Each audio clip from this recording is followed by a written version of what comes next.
Are you the famous photographer? Are you here for a shoot today? The woman in front of me is staring at me excitedly. It seems she knows that I am a photographer. We met at the beach. Despite playing in the sand with her family of 3, she seems very interested in what I have to say. It's nostalgic to think about my early days as a photographer when people didn't believe me, and I hardly got any interviews. When I told her that I was here for a photo shoot, she offered to be the subject without hiding her excitement. "But can you make sure not to show my child's face?" she said, pointing at a cute little girl. A girl of about 2 or 3 years old is looking at us with her round eyes. "Of course. What about the father?" When I asked, the father looked pale, darting his eyes around, and gave a non-committal answer. I guess it can't be helped. After all, the father, who is building a sandcastle with the girl, is my husband. My name is Monica.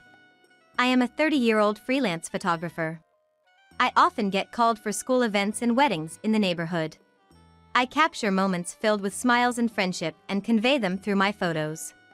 It's not just about taking pictures, it's about sharing happiness by shaping memories and emotions. Capturing various moments of joy is my job and my passion. But there was an event that suddenly stopped the shudder of my life. My husband, Alex, was a busy businessman. He was involved in the development of leisure facilities and tourist spots and traveled all over the country. We couldn't spend much time together because of our busy schedules, but the time we did spend together was special. Even if it was just a little time, being with him and seeing his smile supported me. I had no intention of quitting my photography job. We promised to support each other's careers while getting married.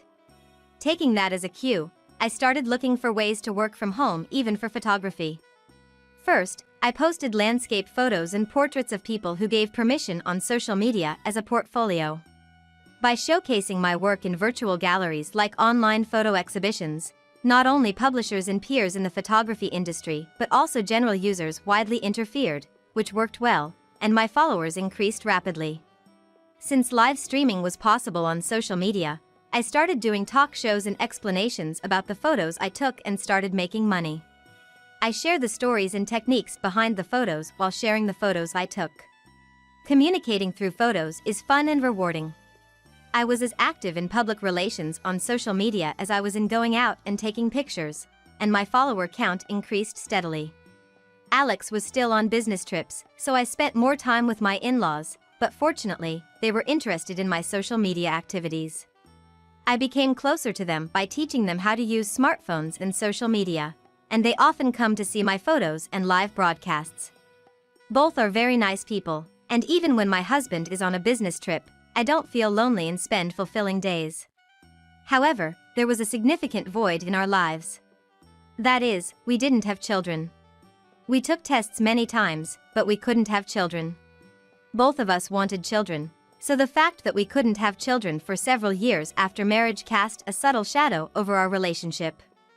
At first, my husband was encouraging and cooperative, but he got tired of the economic burden and the time-consuming hospital visits, and I could see that the distance between our hearts was gradually increasing. It didn't help that the project he was working on was reaching its climax, and he was flying all over the country and not coming back for 3 or 4 days. It was clear that he was becoming more and more indifferent to the treatment that had no end in sight, focusing more on his work.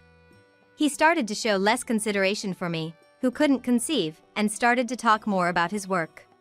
While I felt lonely, I tried to understand his busyness. But no matter how much I understood, our feelings did not come closer together. Yesterday I had a meeting with a client, and it seems that a new project is about to start. I think I will be staying overnight for a while from next week. My husband told me this as he took out dirty clothes from a large suitcase. I just came home a while ago, but I hurriedly started the washing machine. Alex doesn't do laundry, doesn't take his clothes to the cleaners, and ends up buying new shirts. He says this way he won't fail and it's faster, but I want to save money where I can. What about the hospital? That's impossible. I have to go directly, right? I can't leave work, and I need a break next week. I sighed quietly so my husband couldn't hear. I had made a reservation at the hospital, but there was nothing I could do if he said he was on a business trip.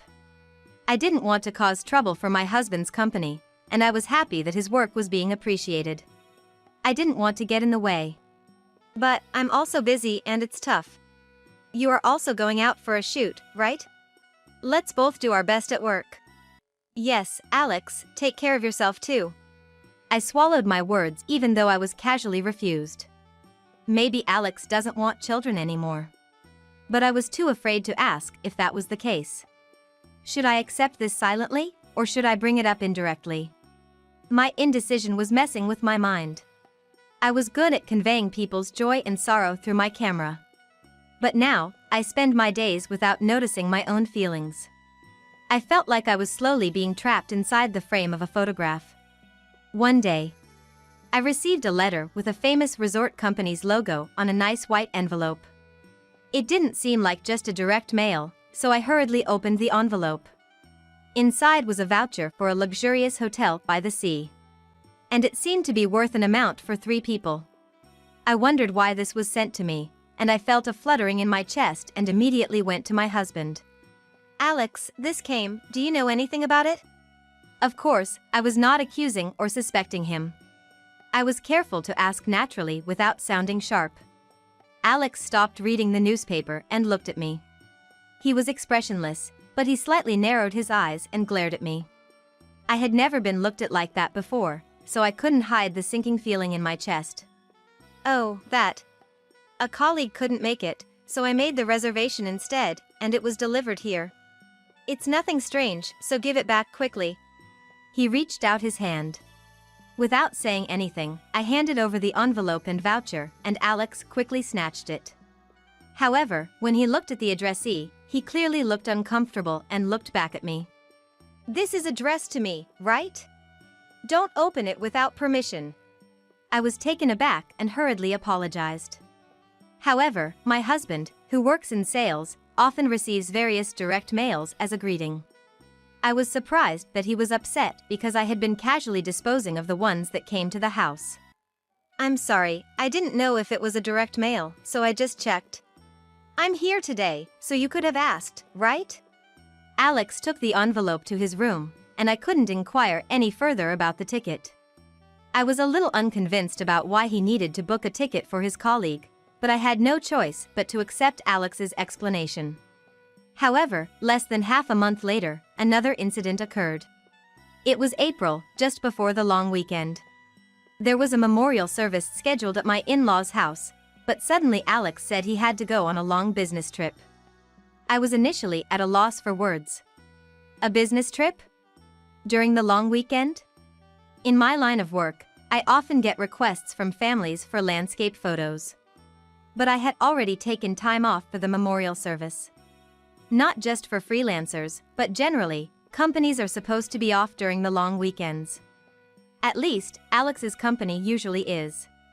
Alex shrugged his shoulders lightly and made a forced smile. It just came up all of a sudden. I have to work on my day off. Can't be helped, right? So, could you attend the memorial service in my place? I knew he took pride in his work and was seriously committed to his career even before we got married, but there were increasing moments when work or business trips felt like a thorn in my side. In the end, he packed his favorite suitcase and left for work. My in-laws were informed at the last minute, and although they were angry with his attitude, they were considerate enough not to make me feel uncomfortable. I'm sorry we made plans and he couldn't make it. I'll give Alex a piece of my mind next time I see him, my mother-in-law said. But all I could do was force a smile. We were supposed to stay for a few days after the memorial service. Alex is the only child of my in-laws, and they would be lonely if we left right away, so I ended up staying with them until after the long weekend as originally planned. I took photos of my in-laws' daily lives and scenes I usually wouldn't, with the camera I brought. I killed time by planning photo shoots, but deep down I felt the absence of Alex, who was supposed to be there. To change my mood and for work, I decided to go to the beach one station away. Everywhere you looked, families were enjoying their outings. People were also enjoying walks and sunbathing under colorful beach parasols. I walked along the beach with my camera. Suddenly, I spotted a family building a sandcastle. I stopped in my tracks when I heard a familiar voice. I was glad I wasn't holding my camera. as I would have surely dropped it at the sight before me. In the circle was Alex, building a sandcastle with a young woman and a toddler. They looked like a close-knit family, gathering white sand and seashells, and I couldn't believe my eyes. But the hotel vouchers that arrived at our house, the frequency of his sudden long business trips, his indifference, everything piled up like sand in front of me. If this was a commissioned work, it would be an ideal family scene worth capturing multiple times. Even though my husband was right there, I couldn't believe it. The child there must have been a 2 or 3-year-old girl. It closely resembled the time when I started feeling Alex drifting away. My husband already had another family. I don't know if it was my intuition as a wife, but I realized that there was a blood connection between that little girl and my husband. The glass frame in my heart shattered mercilessly. The photo that was supposed to be displayed in that frame was filled with happy smiles of us as a couple. I made up my mind and approached the woman. Not Alex, who was playing with the toddler. The woman, wearing a large straw hat, looked surprised at my sudden approach. Somehow, I managed to smile and apologized for speaking to her out of the blue. Then, I handed her my business card and told her I was a freelance photographer. Only my professional name is listed on the card, but my contact information on social media is also there. She seemed interested in the card and began to search for me on her smartphone. On the other side, Alex, who had definitely noticed me, was staring at a point on the sandy beach as if frozen. "If you don't mind, could I take a photo of your family? I sometimes do live broadcasts where I share photography tips." "Wow, you're Monica. I follow you. You post tips on smartphone photography, right?" Unaware of my relationship with Alex, she was delighted to be approached by a minor celebrity on social media. It was surprising that she was a follower, but she seemed enthusiastic, not only about the photo shoot but also about the live broadcast. I boldly invited her, and even before I could finish my sentence, she excitedly agreed. I felt guilty for deceiving her, but my goal was to somehow document Alex's other family. "Can you teach us some photography tips for moms?" "Alex too." "I'm good," said Alex, clearly in a panic. He was obviously trying hard not to look at me and thinking desperately for an excuse. "No, maybe we shouldn't. Like showing faces." "But I do model for pamphlets." "Oh, can we make sure not to show the kid?" I later found out that the woman he was cheating with was a model named Nancy, whom he met through his company's public relations. Of course, I agreed and adjusted my smartphone camera so that the child wouldn't be in the frame. I prepared the environment for immediate streaming and started the live broadcast as if I were teaching other mothers. Since the child wasn't on screen, Alex was the center of attention. His strange smile was interpreted positively by the viewers, and soon comments about the cute, nervous dad started to spread. After ending the live broadcast, I thanked him and left the scene. However, within a few minutes, Alex chased me down and stopped me. He left Nancy and the child behind. I asked him, "What are you trying to do?" but he remained silent, seemingly sulking. Probably feeling awkward with Nancy, he decided to escape to me. I wonder what he was planning to do by stopping me. Finally, he opened his mouth heavily. "Please understand." He didn't explain anything. What does he expect me to understand? "Well, I can see it, though. It couldn't be helped, right? I had a child with her before you and I had one. It's okay, Nancy's family is rich, and she says we don't need to get married." Alex, becoming defiant, finally confessed the truth. It's hard to believe that a young woman who got pregnant would say something so convenient. Probably, Nancy realized that he was already married. "I really wanted kids, you know. But you can't have them. Nancy is straightforward and a good girl, and the child looks so much like Nancy, she's incredibly cute. But it's not that I started to dislike you or didn't want to live together anymore." Alex rambled incoherently, leaving me with no choice but to hold my aching head. Apparently, he is insisting on continuing life as it is now. "I won't cause you any trouble. This situation is perfect for me. Isn't it fine like this?" I should have argued that it's not fine at all. However, I felt so suffocated that I couldn't speak. In front of my silence, he seemed to feel as if he had persuaded me, and with a somewhat triumphant sigh, he tried to leave. But then, unexpectedly, two people rushed over. It was my in-laws. "What's going on? Who is that woman and child?" My father-in-law, his face red with anger, shouted. Alex flinched and was surprised by the sudden appearance of his parents. "Why? We saw it on the live broadcast notification. Who said you were on a long business trip? You didn't even come home, and now there's an unknown woman and child." My mother-in-law stepped in between us to protect me and scolded Alex fiercely. I was also surprised. They had seen the live broadcast on social media and realized that something serious was happening. They were shocked to see Alex, who appeared to be a couple with an unknown woman, and hurriedly drove over. Being questioned by his parents, he had no choice but to confess everything about his relationship with Nancy and the child. He received a strong slap from his mother, who called him a disgraceful son. My father-in-law glared at my husband with such a terrifying expression that I thought he might have punched him with his fist if my mother-in-law hadn't slapped him. My in-laws took me away, leaving Alex behind. Later, with their apologies and strong encouragement, I decided to get a divorce.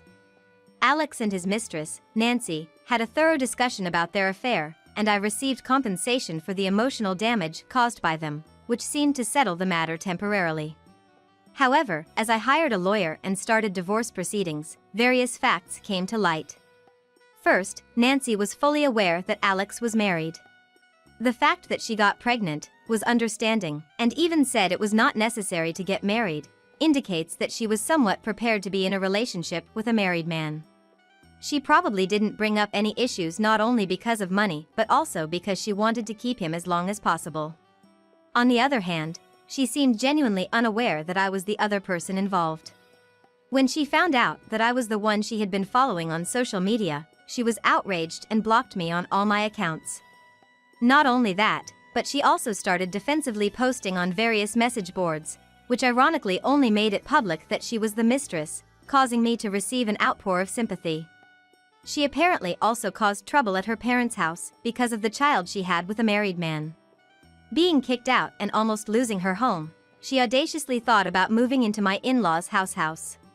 Which, of course, they firmly refused. Next, more secrets about Alex started to surface.